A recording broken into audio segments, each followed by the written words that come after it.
טלטלה בעולם הערבי, קטר, אחת הנסיכויות העשירות והמשפיעות במזרח התיכון, תחת מצור ימי, יבשתי ואווירי, שהטילו עליה סעודיה, מצרים, איחוד האמירויות ומדינות נוספות שניתקו איתה את היחסים הדיפלומטיים בשל תמיכתה באיראן ותמיכתה בטרור. אודי ארי, פרשננו, דרמה שלא קרתה בעולם הערבי הרבה שנים.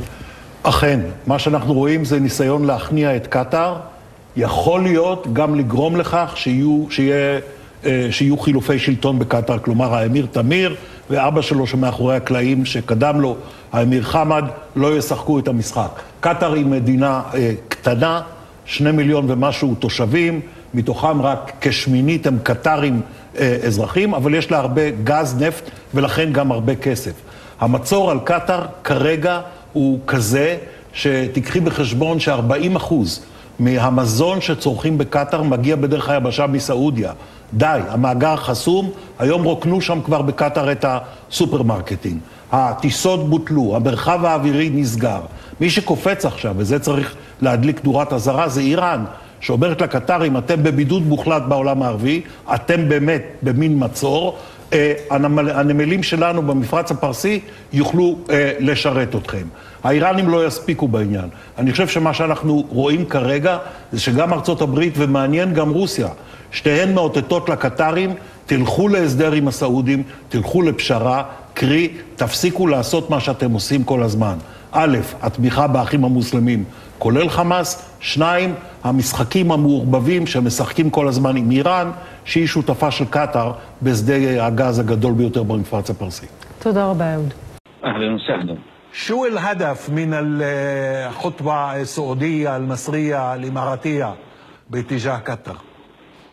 هذه أن هناك سياسية تتبناها المملكة العربية السعودية والأمارات ومصر، وخاصة بعد قمة الرياض التي جاءت لأول زيارة لإدارة جديدة في البيت الأبيض إلى المملكة العربية السعودية، أن لن يكون هناك أي مكان في سياسات هذه الدول للإرهاب أو للجماعات التي تستخدم الدين لتحقيق مصالح سياسية كمثل حماس والجهاد. أعتقد أن هذه الدول أخذت قرارها بالاتجاه نحو السلام والاتجاه نحو تحقيق السلام في الشرق الأوسط، وأول خطوة في هذا هو تجفيف منابع الإرهاب، ولن يكون هناك دور أي جماعة دينية سواء إخوان أو غير إخوان تستخدم الدين لتحقيق مصالح سياسية أو تساعد في انتشار فكر الإرهاب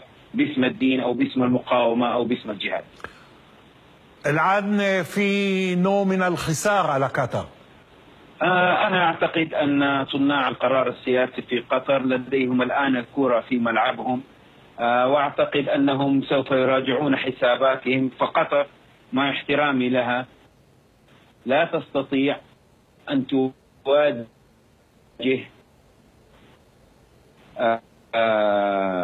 الأزمة السياسية تبنات ومصر تستطيع أن تواجه إلا أن تلجأ، قد يكون لها طريقة أن تلجأ إلى الولايات المتحدة الأمريكية أو للاتحاد السوفيتي لتقريب وجهات النظر. ولا أعتقد أن واشنطن أو موسكو سوف إن أرادوا مساعدة قطر هو تقريب وجهات النظر وأن تتخلص قطر من دعم الجماعات التي تتبنى العنف وتتستر عليه باسم الدين والجهاد والمقاومة. أعتقد حان الوقت لكي نبني شرق أوسط جديد يقوم على السلام وعلى المحبة والتعايش ونبذ ثقافة الكراهية والعنف والتشدد.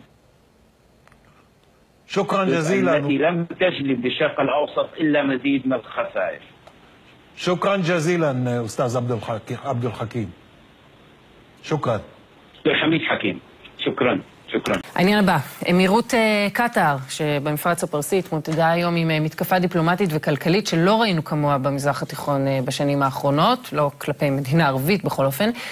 זה התחיל הבוקר בהודעה מתואמת של מצרים, סעודיה ונסיכויות המפרץ על הפסקת היחסים הדיפלומטיים והקונסולריים עם קטר.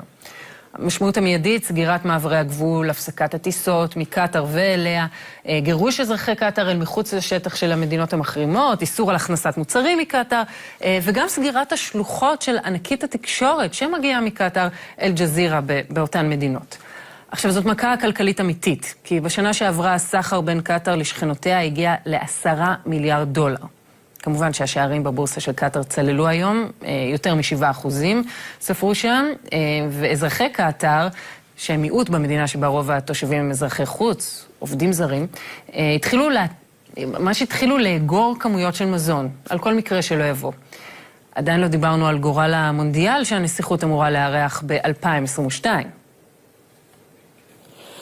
בואו נקבל פרספקטיבה קצת יותר רחבה על הקרב החדש בקטר. לילה טוב, יובל קינג, מדסק הערבים של כאן, מה שלומך? בסדר, טוב, תודה. אז מה פתאום השתנה לנו במזרח התיכון? מי שלא השתנה זה קטר. מה שהשתנה פה זה יש משטר אמריקני חדש, יש את טראמפ. זה כבר לא אובמה יותר. אובמה היה בנקת גישה של פיוס, של לנסות להתדבר עם כולם, וראינו את זה. השיג הסכם עם האיראנים, הסכם הגרעין. עוד קודם לכן, בכהונה הראשונה שלו, הוא בירך את מורסי, שהפך להיות נשיא מצרים, מטעם האחים המוסלמים. התקופה הזאת נגמרה. כי טראמפ מחלק את העולם לטובים ורעים, אז זה סונים ושיעים, וכל השיעים על המוקד, זה הסיפור? בגדול, אם כי לא מדויק, כי קטר היא מדינה סונית. מה קרה? קטר במדיניות שלה רצתה להיות בסדר עם כולם, והיא תמכה בכולם. עד שהגיע טראמפ, ממש לאזורנו, לפני שהגיע לישראל, היה בריאד, ראינו את הוועידה הענקית הזאת עם כל מנהיגי המדינות הערביות, וכולם שם אמרו, כולל קטר, שאיראן זו האויב, חמאס זה ארגון טרור, האחים המוסלמים במצרים, ובכלל זה ארגון שצריך להוציא אותו מחוץ לחוק. וקטר עשירה כל כך, באמת, המון המון כסף. אל-ג'זירה מגיעה משם, בין היתר, וגם חמאס פורח שם. בואו נראה מה אומר אמיר קטר היום, השבוע. إذا كنا جادين في تركيز الجهود على المنظمات الإرهابية المسلحة، هل من الإنصاف أن نبذل جهدا لاعتبار تيارات سياسية نختلف معها إرهابية على الرغم من أنها ليست كذلك؟ אז באיזה צד הוא? הוא בצד של האינטרס של קטר. קטר לא רואה באחים המוסלמים ארגון שצריך להוציא מחוץ לחוק, בניגוד למצרים. הם לא רואים בג'בהת א-נוסרה, השלוחה של אל-קאעידה בסוריה, ארגון טרור, ולכן הם עוזרים להם. הם לא רואים באיראן, לצורך העניין, ממש אויב, ומנגד, סעודיה וכל השאר, כן. ופה, מה שפוצץ את הסיפור, מבחינת הסעודים והמצרים, אמרו, אתם לא יכולים לרקוד בשתי חתונות, או אפילו על 4 חתונות. אתם צריכים לבחור צד, אתם לא יכולים לתמוך גם באיראן וגם איתנו. אתם סוג של מרגל שפועל לטובת האויב הכי גדול שלנו, איראן. וכשזה קורה בסעודיה, הקולות האלה שעולים מסעודיה בעקבות ביקור טראמפ, בוא תנסה לפרש לנו את מה שאנחנו שומעים שם. אתה יודע מה, יותר טוב, בוא נשמע מה באמת אומרים שם, ואחר כך תסביר. בבקשה.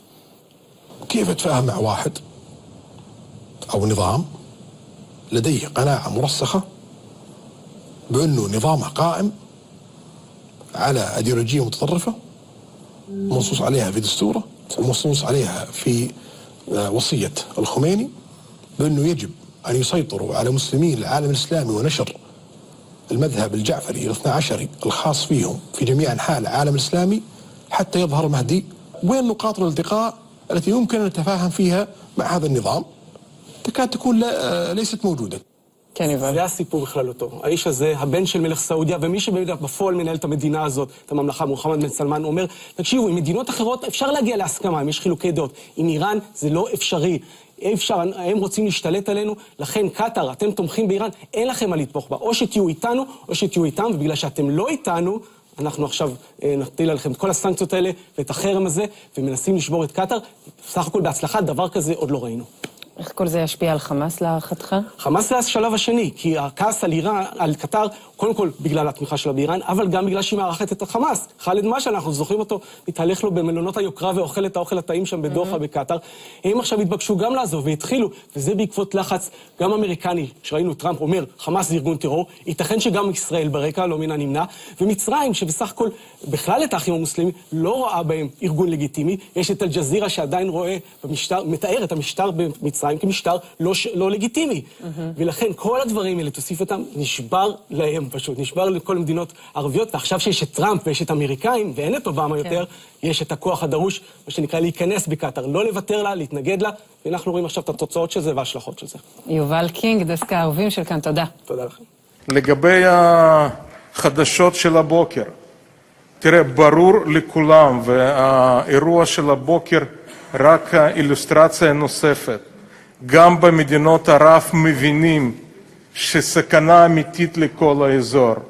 זה לא ישראל, לא יהודים, לא ציונות, אלא טרור.